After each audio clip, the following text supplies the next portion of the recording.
Good morning बच्चों। आज हम चैप्टर नंबर 2 देखने वाले हैं क्लास 7 साइंस का, जिसका टाइटल है वाटर। इस चैप्टर में हम जानेंगे कि कैसे अर्थ का 71% पानी की होने के बावजूद भी हमें समर सीजन में पानी की स्कैरसिटी होती है। और ये भी जानेंगे कि डिस्टिल वाटर कैसे बनता है। जब भी हम होटल जाते हैं तो वहाँ स्टाफ पूछते हैं कि मैम आपको डिस्टिल वाटर चाहिए या नॉर्मल वाटर, और हम ये जानते हैं कि जब आप डिस्टिल वाटर मंगाते हैं तो उसका प्राइस हमेशा हाई होता है। तो हम जानेंगे कि डिस्टिल वाटर क्या होता है और हम कैसे इसे अपने घर में बना सकते हैं। और इसमें बहुत सारे इंटरेस्टिंग एक्टिविटीज़ भी है इस चैप्टर में। उससे हम वाटर की properties, physical properties, chemical properties, ये सबको समझने की कोशिश करेंगे। तो चलिए स्टार्ट करते हैं आज का चैप्टर। हम जानते हैं कि 3/4 हिस्सा अर्थ के सरफेस का वाटर से घिरा हुआ है और सिर्फ 1/4 ही लैंड है। पर भी समर सीजन में हम देख सकते हैं, न्यूज़पेपर में आता है कि कहीं ना कहीं वाटर का क्राइसिस होते ही रहता है। तो इस वाटर के क्राइसिस का रीज़न क्या है, इसके पीछे रीज़न क्या है, क्यों वाटर का वेस्टेज होता है, ये सब इस चैप्टर में हम लोग समझने की कोशिश करेंगे। Water a natural resource.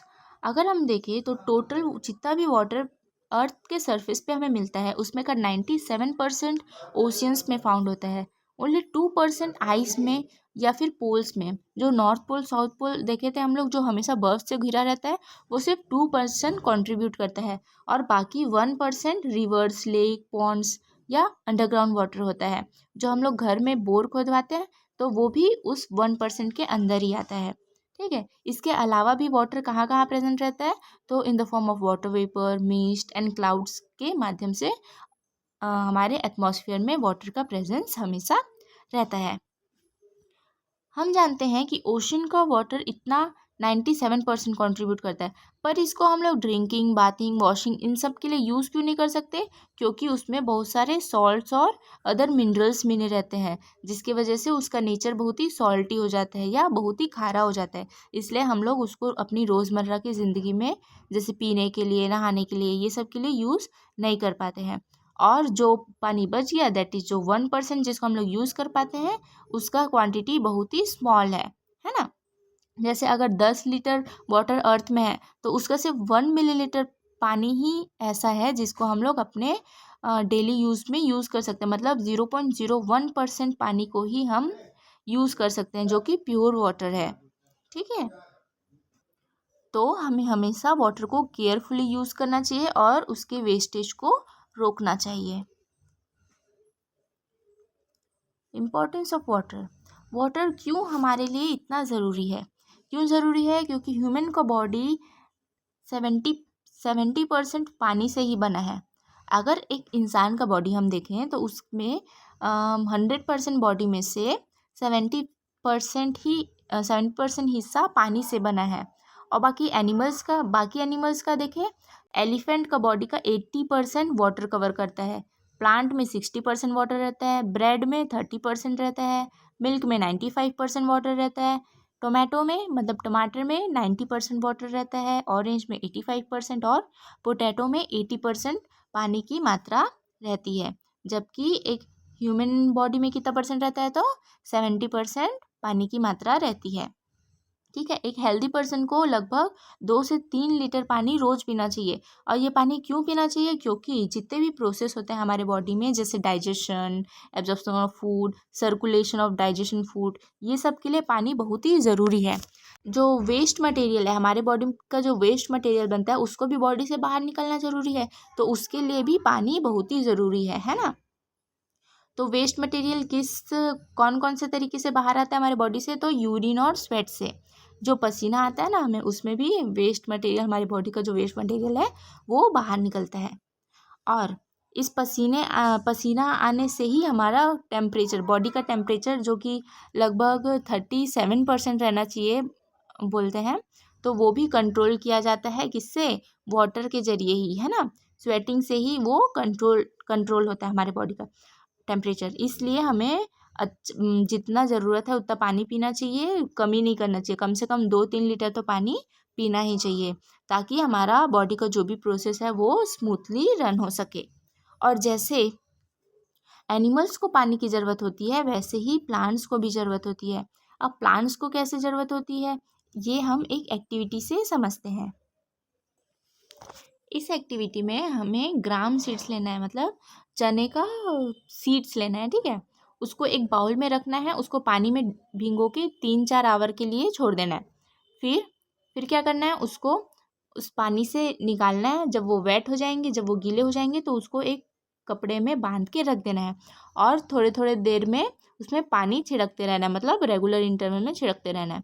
और इन द सेम वे हम दूसरे क्लॉथ में मूंग डाल लेंगे। ड्राई होना चाहिए वो गीला वाला नहीं, ड्राई वाला मूंग डाल लेंगे। मूंग सीड्स लेंगे, उसको भी एक कपड़े में बांध देंगे, उसको भी छोड़ देंगे 3-4 डेज के लिए। फिर हम देखेंगे जब 3-4 डेज के बाद उन दोनों कपड़े को खोलेंगे तो क्या डिफरेंट नज़र आएगा। फर्स्ट जो ग्राम सीड रहेगा, जो चने वाली भींगी वाली जो चने की सीड्स रहेगी, वो जर्मिनेट हो जाएगी, जबकि जो ड्राई मूंग सीड्स रहेगी वो जर्मिनेट नहीं हो पाएगी, है ना। फिर हम क्या करेंगे, वो जो भींगी हुई चने की सीड्स है उसको 2 हिस्से में डिवाइड कर लेंगे, ठीक है। फिर उसको 2 अलग अलग जगह ए और बी में उगा देंगे मतलब ए वाले जो ए प्लेस है मान लो, तो उसमें हम लोग जब उस जर्मिनेट हुआ सीड को डालेंगे तो उसमें हर समय पानी देते रहेंगे, थोड़ा थोड़ा पानी देते रहेंगे। लेकिन जो बी प्लेस है उसमें सिर्फ ऐसे ही उसको एक बार डाल के छोड़ देंगे, उसमें एक भी बूंद पानी नहीं देंगे। तो 2-3 दिन के बाद क्या पता चलेगा कि जो ए प्लेस था जिसमें हम लोग रेगुलर पानी डालते थे, वो एक पौधे में कन्वर्ट हो गया। जो प्लेस बी था जिसमें हम लोग एक बूंद भी पानी नहीं डाले थे, उसका सीड खराब हो गया है। तो इससे हमें क्या पता चला कि पानी एक पौधे के लिए कितना ज़रूरी रहता है, उसके ग्रोथ के लिए कितना ज़रूरी रहता है। जिसमें हम पानी डाले वो तो पौधा बन गया, लेकिन जिसमें हम लोग पानी नहीं डाले जो प्लेस में, वो उसमें का सीड भले ही जर्मिनेट हो गया था, लेकिन अंकुरित हो गया था, है ना, लेकिन उसमें प्लांट्स नहीं बन पाया। तो इससे हमें पता चलता है कि water is necessary for germination and growth in plants. जो प्लांट के रूट्स होते हैं, जो जड़ होती है, वो मिनरल्स एब्जॉर्ब करती है वाटर से। हम जब पानी डालते हैं तो वाटर में जो भी मिनरल्स रहती है उसको कौन एब्जॉर्ब करता है, रूट एब्जॉर्ब करता है प्लांट का, और वो पूरे वेरियस पार्ट्स ऑफ प्लांट में उसको ट्रांसपोर्ट कर देता है ना। और green plants uses sunlight to make food.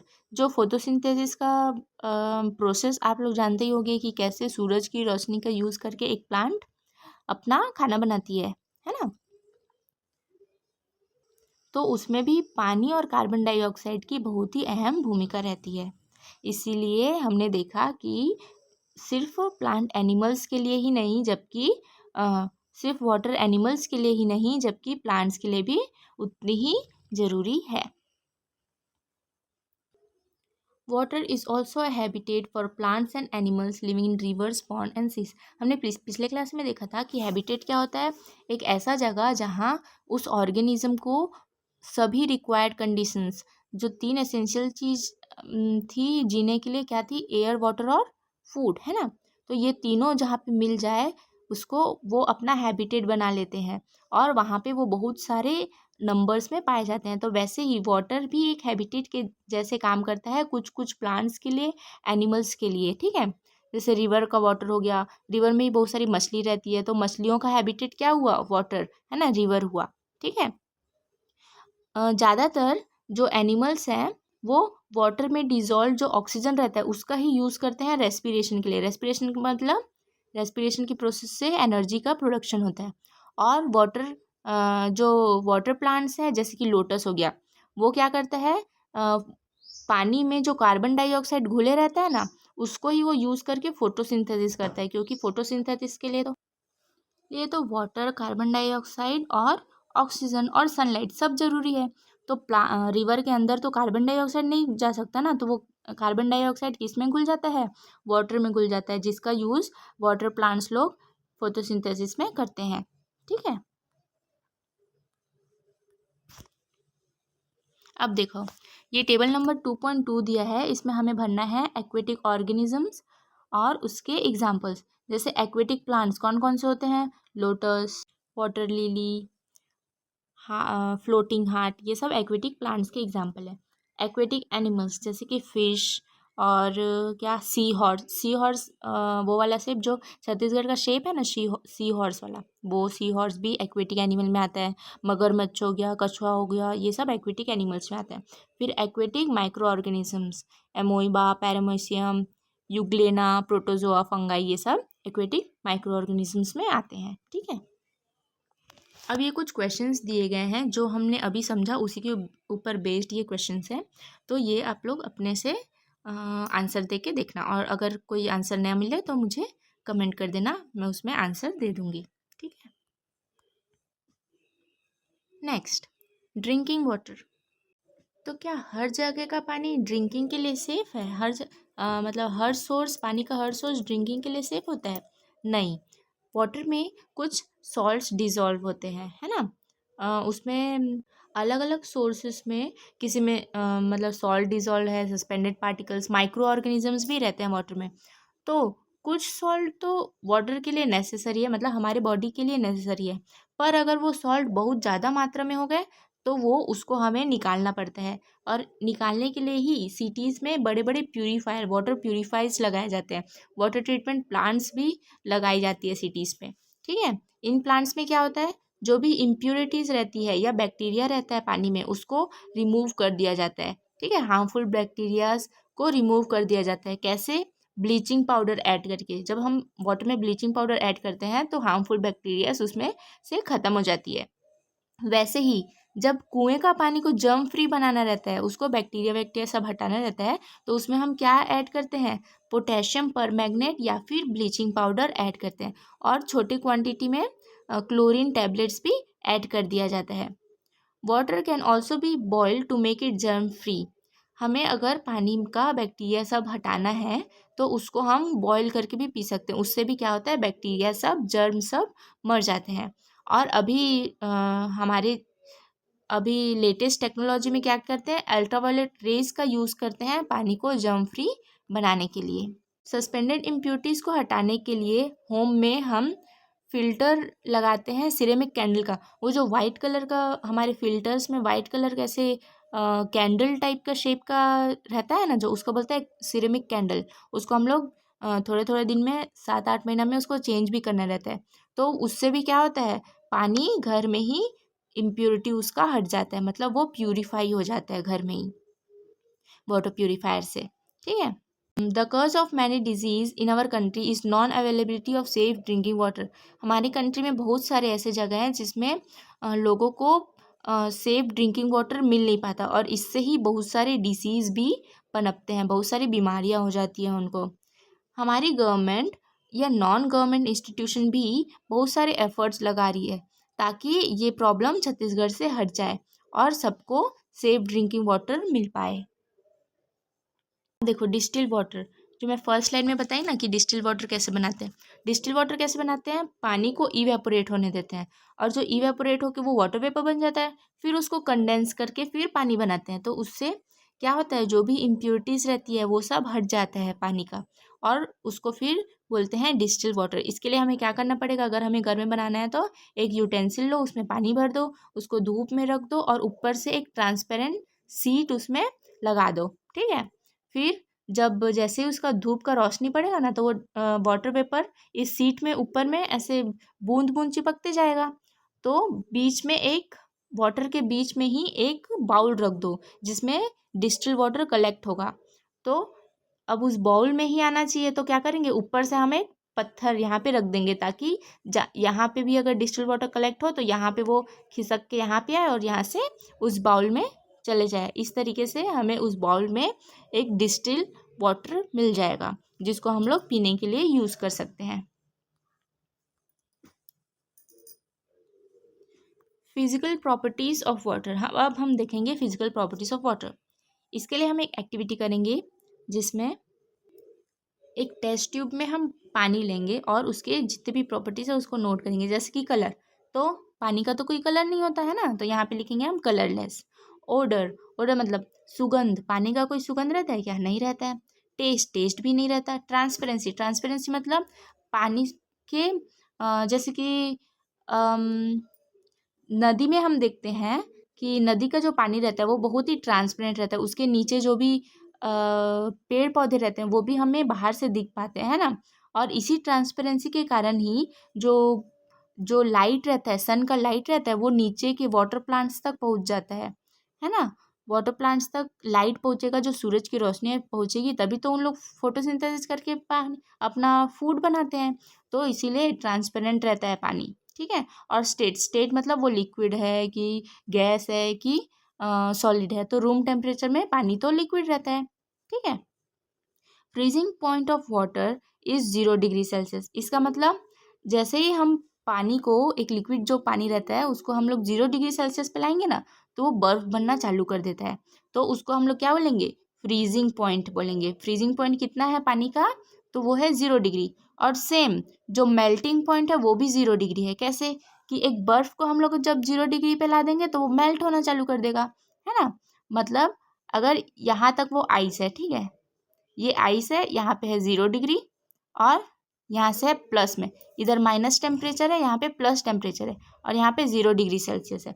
तो आइस को हम लोग जब 0 डिग्री सेल्सियस में लाएंगे तो वो पानी बनना चालू कर देगा, और पानी को जब हम 0 डिग्री सेल्सियस में लाएंगे तो वो आइस बनना चालू कर देगा।